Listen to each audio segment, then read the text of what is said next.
what I noticed this time, while Christine is being crushed by the bulldozer, the song "Rock and Roll Is Here to Stay" is playing. You know, Yeah. so here's this old 1958 Plymouth Fury being crushed. Rock and roll is here to stay. Blah blah.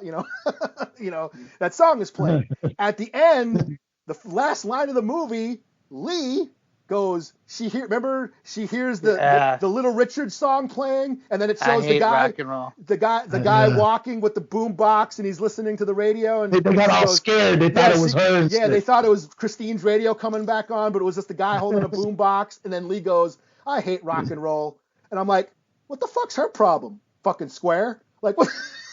Like what the fuck? Lee's a fucking square, man. Well, she never really loved Arnie anyway. She's a cube, man. She's a fucking. She's got us on the train to Squaresville. I'm like, what's her problem? Like, she don't like rock and roll. And then it dawned on me, this is the 80s, the early 80s.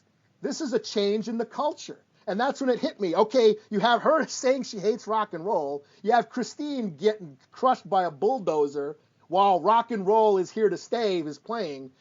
I'm wondering, was John Carpenter making a statement about the changing of culture with the 80s? The same way Quentin Tarantino was doing in Once Upon a Time in Hollywood, the culture shift, because the 80s, everything changed.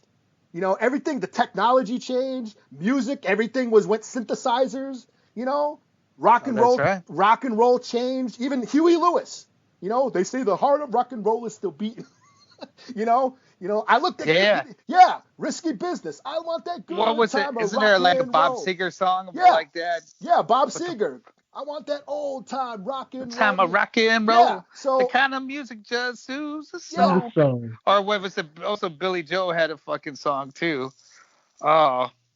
It's still rock and roll to me. To me, yeah. Yeah. And that one's even more, that one's even more about music and the idea of what people think is cool. Yeah, okay. Yeah, and that's where I start dying. I wonder, and John Carpenter, he was a musician. He's, like all his movies, he scored this movie as well. He was in a band, he played music, and I wonder if he was commenting on that, if he was commenting on the culture shift of the 80s. Because you have, the 80s, you had the rise in the yuppies, you had corporate takeover, Wall Street, greed is good. Music, it went electronic, synthesizers, all that shit. And then you have that scene, the bulldozer crushing Christine. Christine, she's an old 58 Plymouth Fury made in Detroit. This is middle class. Yeah, she's like representing the golden era of rock and roll, of American industry, the car industry that was American, American culture, the greatness, the peak of American culture, how rock and roll and cars and everything influenced the world.